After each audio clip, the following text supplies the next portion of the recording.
Salam alaikum tout le monde, j'espère que vous allez bien. Encore une fois, Ramadan Mubarak pour tout le monde.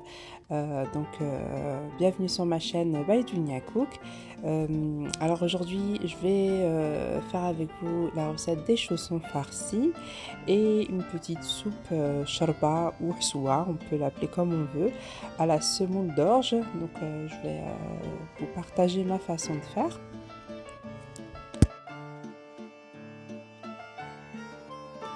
Donc, nous allons passer aux ingrédients. Donc là, nous avons 2 à 3 oignons bien hachés. Là, c'est des boulettes de kefta que j'ai assaisonnées sel, poivre. Vous mettez les épices que vous voulez. J'avais fait donc des petites boulettes que j'avais passé vite fait dans la farine et j'avais mis au congélateur. Et ensuite, vous divisez ça dans vos petits sachets. Si la technique vous intéresse, c'est dans la vidéo sur ma chaîne Organisation Ramadan numéro 1. Donc ensuite, nous avons du persil plat, de la coriandre, du céleri, du céleri et de la tomate. Ça, c'est de la tomate pareil que j'ai mixé, que j'ai mis en moule et que j'ai congelé. Comme dit, si les techniques vous intéressent, sont sur la chaîne. Donc la vidéo, c'est la première vidéo du Ramadan. Donc je pense que c'est le titre, c'est Organisation Ramadan. Ensuite, j'ai 2 petites boules d'ail. Ça, par contre, j'ai pas partagé avec vous. En fait, je prends une grosse quantité d'ail que je mets dans un blender. Je mets de l'huile d'olive avec. Je mixe le tout. Ça va vous faire comme une crème, un peu comme une mayonnaise. Ensuite, je verse le tout dans des moules à chocolat. Voilà. Et je mets au congélateur. Et ensuite, j'ai mes petites boules d'ail tout prêt à l'emploi. Donc voilà. Ensuite, j'ai la semoule d'orge. Là, c'est la semoule fine. On va avoir besoin de cette quantité-là pour la hsoua ou la shorba. Mais avant de l'utiliser, on va la laver. Ensuite, nous aurons besoin d'épices, du gingembre, du sel, du curcuma, du poivre, du paprika doux et un peu d'épices à salade, mais ça c'est facultatif. Là, exceptionnellement, aujourd'hui pour la vidéo, j'ai pris je sais plus comment on appelle ça, la plaque. Bon, la plaque, c'est vraiment une question de lumière. Dans ma cuisine, il n'y a pas trop de lumière, donc je me suis dit, hop, je vais prendre ça juste pour la vidéo. Donc là, on va commencer à mettre de l'huile. Voilà, à peu près entre 7 et 8 cuillères à soupe d'huile.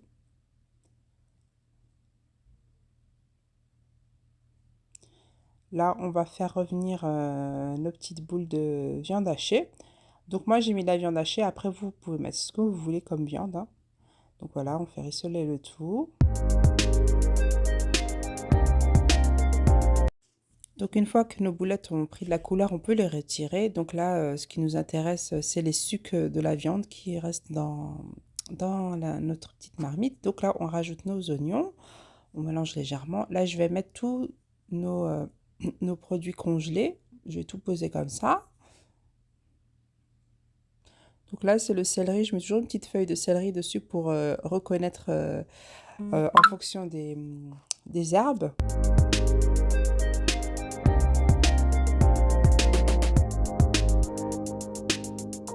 Là, je vais refermer le tout et je vais attendre que le mélange, que les ingrédients ajoutés se décongèlent. Donc à peu près 5 minutes, hein. Donc là, j'ai oublié d'ajouter l'ail, donc on va l'ajouter. Donc une fois que nos légumes congelés ont fondu, je mélange. Je vais rajouter les épices. Les épices, je les ajoute, je referme dessus 2-3 minutes qui prennent bien la vapeur. En fait, les arômes des épices diffusent encore mieux leurs arômes comme ça. Je sais pas si je m'explique bien. Ensuite, j'ai rajouté là 2 litres d'eau bouillante et je vais encore de nouveau rajouter 2 litres. Donc on a 4 litres. Moi, j'ai fait une grosse quantité. Vous pouvez très bien diviser la recette en deux. Ensuite, je vais rajouter la semoule d'orge. La semoule d'orge, je l'ai lavée avec le tamis. Donc j'ai mis ma semoule dedans. J'ai bien lavé. En fait, il faut que l'eau devienne claire, tout simplement. Et une fois que c'est fait, vous rajoutez votre semoule d'orge dans la petite gamelle et vous mélangez de temps à autre. Vous mélangez jusqu'à avoir un mélange velouté comme ça ou plutôt onctueux, hein, parce que là, c'est pas une soupe de légumes. Donc voilà, et en fin de cuisson, une fois que votre shorba ou hsoua est prête, bah, vous rajoutez vos boulettes de kefta. Après, pour ce qui est de viande, vous pouvez ne mettre pas de pas mettre de viande ou tout simplement mettre des morceaux de viande de votre choix, hein. Poulet, viande, kefta, veau, bœuf, c'est vraiment selon votre choix. Donc voilà, on mélange et puis voilà, notre shorba est prête. Donc voilà, nous allons passer à la recette des chaussons farcis. C'est une recette assez simple, rapide à faire, hein, et qui se mange assez facilement pendant le mois du Ramadan. Euh, donc voilà. Donc là, nous allons passer aux ingrédients. Donc là, j'ai trois petites courgettes blanches que j'ai coupées en petits cubes. Je vous montrerai l'outil avec lequel je coupe en général mes légumes quand je les veux en cubes ou en tout petits morceaux. Donc là, j'ai du blanc de dinde, hein. Vous prenez la quantité qui va pour vous.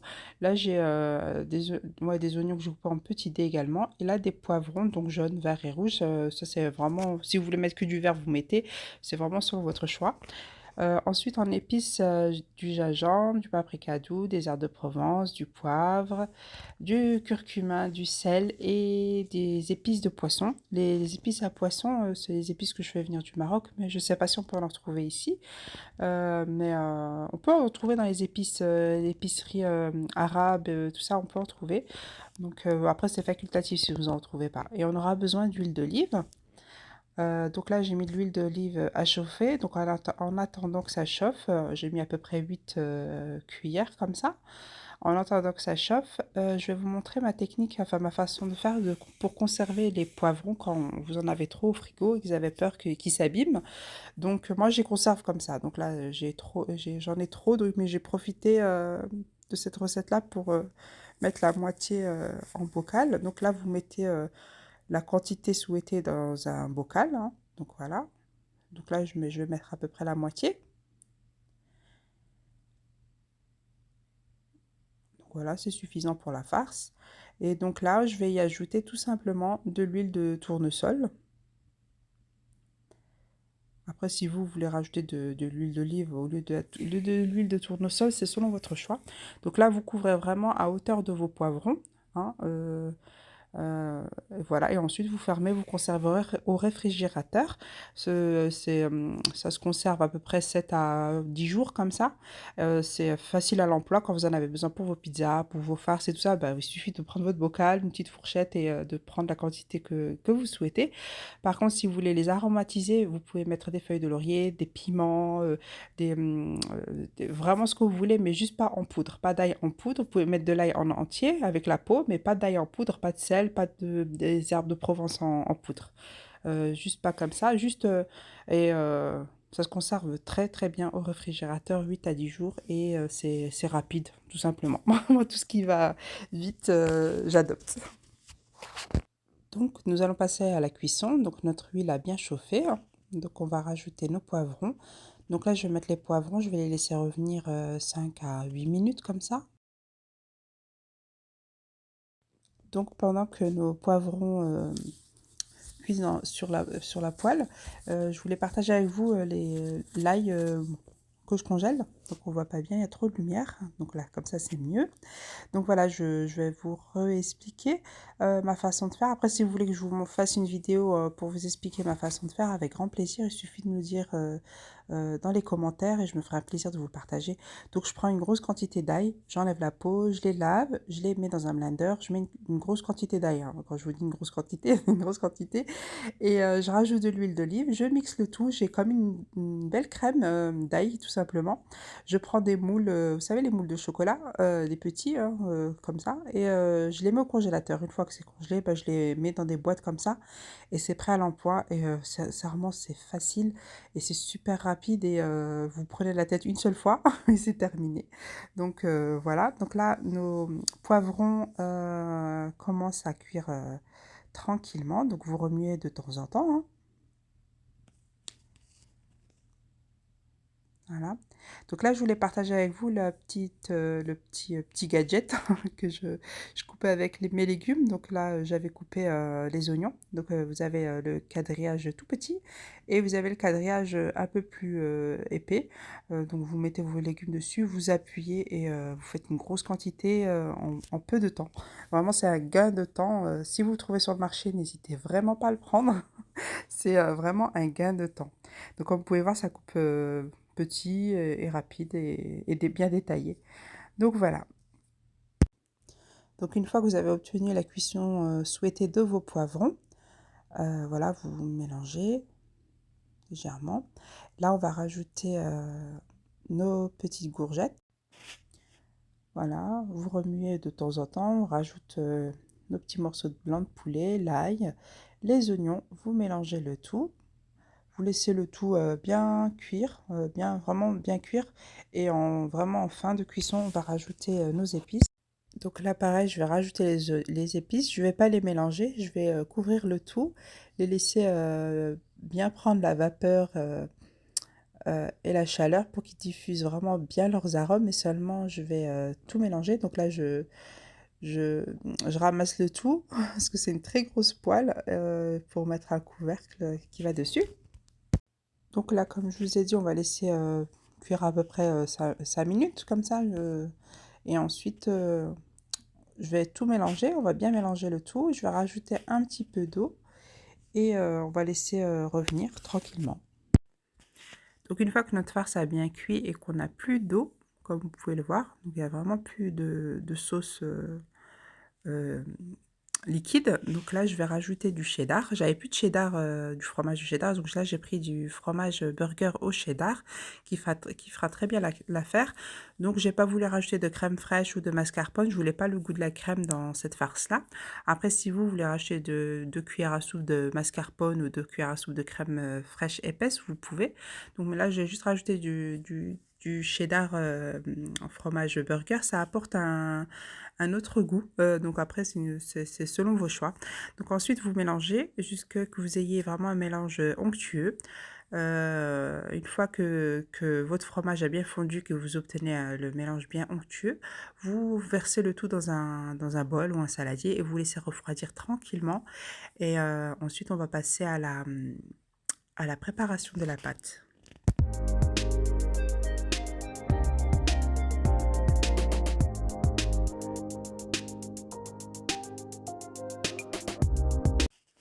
Donc là, nous allons passer à la préparation de la pâte. Donc elle est assez simple, il faut de la farine, du sel et de l'eau. Tout simplement, l'eau elle est froide.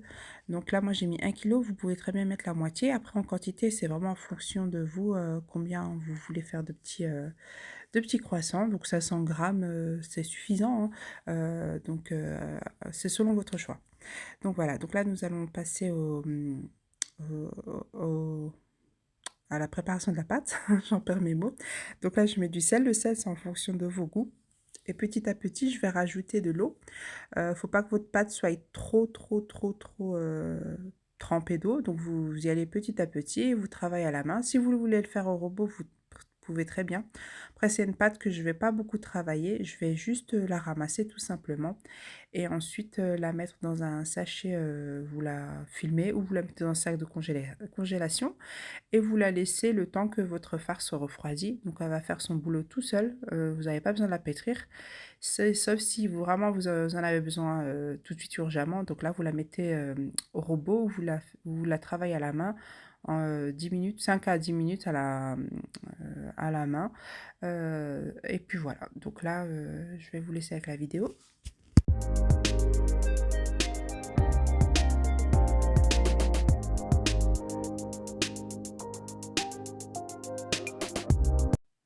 Donc une fois que votre pâte a bien reposé, hein, vous la sortez de votre sac de congélation. Donc là, on va commencer à la travailler et ensuite, enfin à la diviser en boules et à commencer à farcir nos petits chaussons. Donc là, vous pouvez voir qu'on a une pâte très agréable à travailler, lisse. Vraiment, on a une très belle pâte. Donc, gaspillez plus votre énergie à battre ou à travailler votre pâte. Vraiment, mélangez-la, mettez-la dans un sac de congélation ou dans un film alimentaire et laissez-la poser tranquillement et elle fera son travail toute seule, gentiment. Donc là, on va passer à l'étape où on va former nos boules.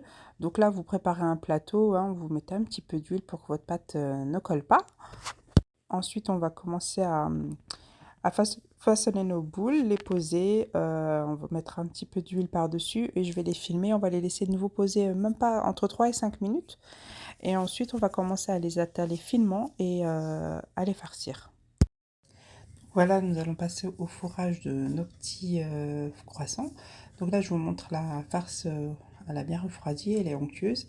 Là, j'ai dans ma petite boîte, j'ai du beurre et de l'huile que je mixte. Hein, et donc, c'est une grosse quantité que je vais utiliser dans les jours à venir. Donc après, je conserve au réfrigérateur. Donc là, je vais vous montrer donc une première pâte. Donc là, vous mettez un petit peu de beurre et d'huile sur votre plan de travail. Vous commencez à étaler. Une fois que vous avez bien étalé finement, vous rajoutez un petit peu de beurre et huile. Vous pliez juste la partie supérieure. Vous étalez à nouveau. Vous mettez entre 1 à 2 cuillères de farce en fonction de vous. Si vous voulez vos chaussons petits ou moyens. Donc là, vous étalez légèrement avec votre cuillère. Ensuite, vous pliez les extrémités. Donc vous écrasez le devant. Pareil, vous pliez l'autre extrémité. Vous pouvez voir que la pâte est très très fine et très souple. Donc ensuite, vous roulez comme ça. Et au fur et à mesure que vous roulez, vous tirez et étalez votre pâte pour qu'elle soit très très fine.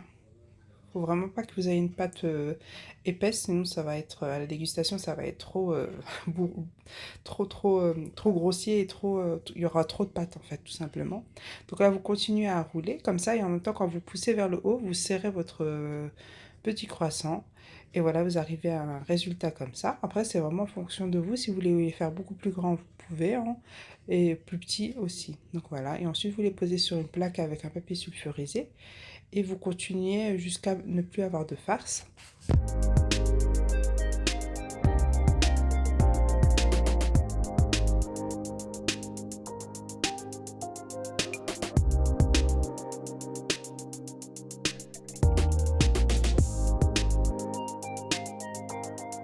Donc voilà, nos croissants sont prêts à être enfournés. Donc là, je saupoudre un petit peu avec des graines de lin. Après, si vous voulez mettre vous des graines de sésame ou de pavot, c'est selon votre choix. Vous enfournez au four à 180 degrés entre 30 et 45 minutes, chaleur tournante. Et ensuite, vous avez vos petits croissants prêts à être dégustés. Donc voilà, nous arrivons à la fin de notre recette. En espérant que la vidéo vous ait plu, laissez-moi un commentaire pour me dire ce que vous en avez pensé. Et puis si vous avez des questions, n'hésitez vraiment pas à me les poser. Et n'oubliez pas de vous abonner et de liker. Et on se dit à très bientôt pour une prochaine vidéo.